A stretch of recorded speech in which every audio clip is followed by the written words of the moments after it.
Hello and welcome back.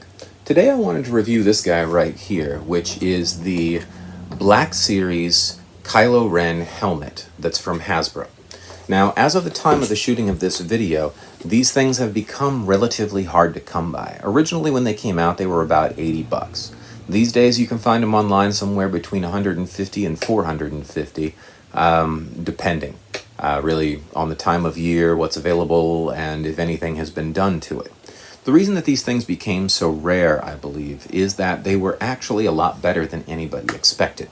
So I wanted to give you guys a look at this and talk about what it is, what people are using it for, and why you might want to, or why you may or may not want to consider going out and putting in the work to try to find one. Alright, so first off, I would mention that this thing is a lot less advanced than the Darth Vader one that came out after. This was the first helmet that was offered through the Black Series. It has some electronics in it, but all the parts and everything and the hookup and the internal pieces, the Vader one had like a neck seal that came off and everything. This one, none of that classy stuff, but it does look pretty good from the outside. Okay, so what the big draws of this, the mold for this is pretty dang accurate, which is why these things disappeared so quickly, because people in the 501st Legion and other costume clubs were buying these things up. And then they weren't able to they weren't exactly reselling them as Black Series helmets, because in order for them to be fully approvable with things like the 501st, which prides itself on accuracy, in order for it to be fully approvable, these things had to be modified pretty severely. But the base mold was a whole lot easier to come by than something like an Innovus helmet, which will run you 600 bucks, or a lot of the other ones out there, like a Wicked Armor helmet is like a $400 or $500 helmet. So these things floating around for $79 really sort of changed the game. Even if you can pick one up at like $150, still a whole lot easier to do that than it is to try to shell out the money for an Innovus. So let me talk a little bit about the construction though, and about what's necessary if you get this and you are actually looking for accuracy. To get there, let's look at the features. So the basic helmet itself is pretty good. We've got a shiny visor in here, we've got the chrome, we've got some weathering and everything like that. At the top here we have a battery pack. Now the battery pack fuels a voice changer. The voice changer was built into this, and it's got two buttons. On one side it has a sensitivity button, and on the other side it has a power button. And the buttons are built right here into the sides. So let me show you guys the voice changer. When I boot that up, you get a little click. Alright, so even just talking into it, you can kind of hear that warble. Let's hear what that sounds like when I put it on my head. So what I'm going to do is I'm going to put it on and I'm going to talk, and I'm going to use various sensitivities. I think that this is either the highest or the lowest, but let's take a look here. So I'll put this on and I'll try to talk, and you guys do your best to try to understand me.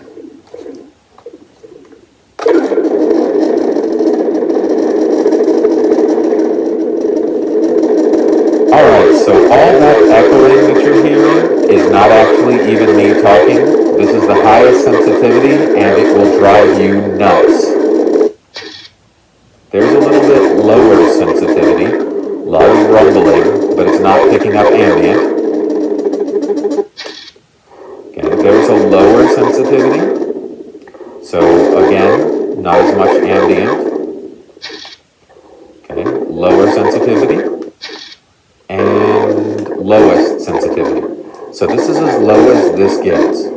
Now if you guys are having trouble understanding me, there's a reason for that. It's really difficult to. I find that this works the best if I actually don't speak at my normal volume. If I just whisper or speak slowly, then you don't have that double voice. Alright. Did you understand any of that? If not, let me recap a little bit. So the sensitivity settings on this, the highest sensitivity picks up ambient noise. Just putting the helmet on or breathing into it creates this sort of rumbling noise that goes off all the time, right? And that's a special kind of hell wearing this thing if you've got it set that high. When you set it to anything but the highest, it only picks up when you make a noise. Okay, the rumbling though is such that if I'm speaking at normal volume like this, you can often hear a double voice. You hear my voice, and then you hear all this random noise that's supposed to sound like Kylo Ren up at the front. If you switch it to the lowest setting and you speak softly, that's the best use of this thing, and you're sometimes even understandable to other people. But by and large, the voice changer in this is kind of garbage. All right, you can see right here, right here, there's a dish and a microphone facing away from you into the dish, and it's picking up that reverberation off of the dish here, off of your voice.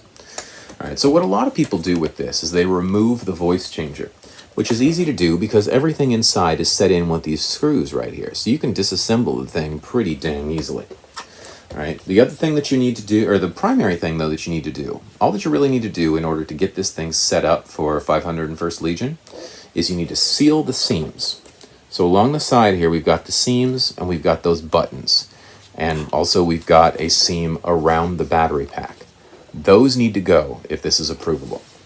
All right, a lot of people do it with a product called Bondo. You can also do it with various types of clays or polymers. You fill it into the seams, you sand over it, you paint over that, and if you do a good enough job at that, then you have a pretty nice helmet after the fact. Okay, the way that this thing disassembles, which you can't do after you seal those seams, there's a clip, or there's a couple clips on either side, and basically,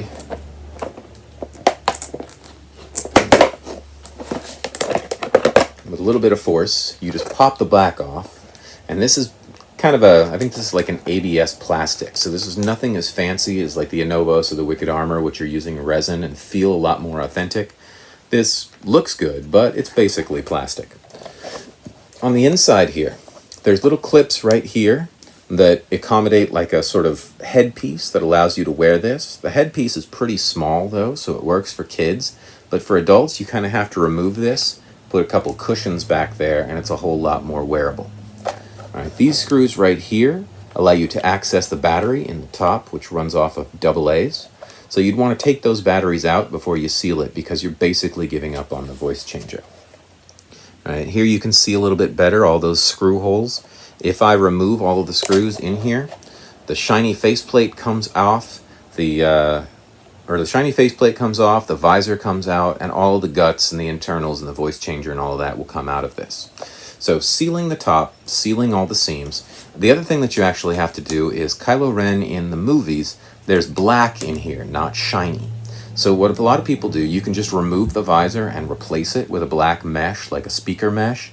But what a lot of people do is leave the visor there and just stretch the mesh over top of it and then seal it back in. The easiest way to do that is with something like black pantyhose. You get a couple layers of black pantyhose material, stretch it over this, hot glue it on the side, pop it back in, and you're good to go. So here it is deconstructed with the electronics out. And once again, I didn't go through this step by step because it's a fairly straightforward process.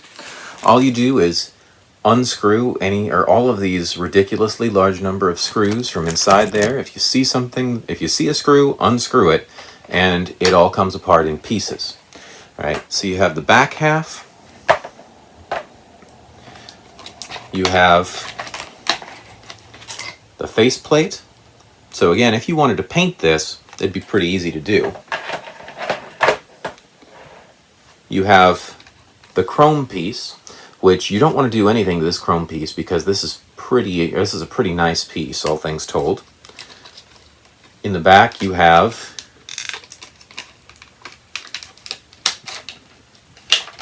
the lens. So if I wanted to cover this with like that nylon material, I could certainly do that. And you have a black backing right here. So this is for all these little accents through here. This black piece just fits in there so that all these are black. A lot of people in the Legion like to cover this with that nylon as well because otherwise you see the sort of plastic seams, and the nylon makes it look a little bit more like a respirator, which is kind of what you're looking for with Kylo Ren. And then the chrome piece.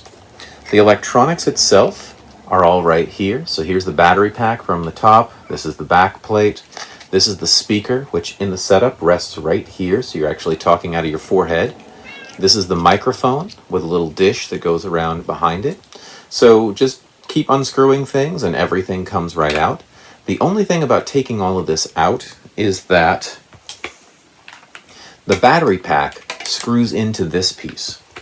So if you take that out, in order to get the battery pack in there, it still has little catches to help you sort of line it up, but you're going to have to seal that because these screws aren't going to help you.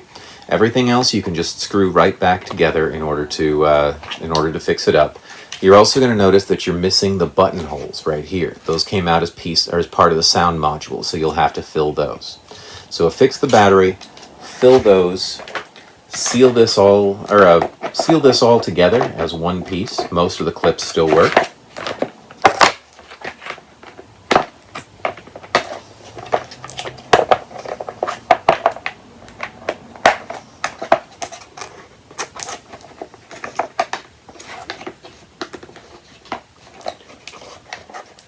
Seal that all together as one piece and use some Bondo, and you're pretty much good to go. Now, there's all kinds of tutorials all over the internet about redoing these, and I'm going to let you guys look those up on your own. I plan to redo this to 501st standard, but all the detailed tutorials about sanding things down, removing the paint, repainting everything, I'm probably not going to do all that. Okay, I'm going to seal everything. I'm going to take the electronics out of it. I'm going to replace that with the mesh. And at that level, it's approvable to base standards with 501st. So the conversion is actually fairly easy. Or you can spend months getting a different finish on it, weathering it up really nice, and you'll get something that's comparable to a lot of those $600 helmets in looks, but it's still going to be made out of this flimsy plastic. All right, so all things told, for what it is at the original price, this thing was a bargain. For what it's going for right now, maybe less so, but if you're looking for a Kylo Ren helmet and you want it to be screen accurate and you're willing to put in a little bit of elbow grease, this is still your cheapest and easiest buy-in to that, saving you at least a couple $100 off of any other options that are available right now. All right, so Black Series, Kylo Ren. Hopefully this review has been of use to you. If it has, join me back for more, and I'll see you back next time.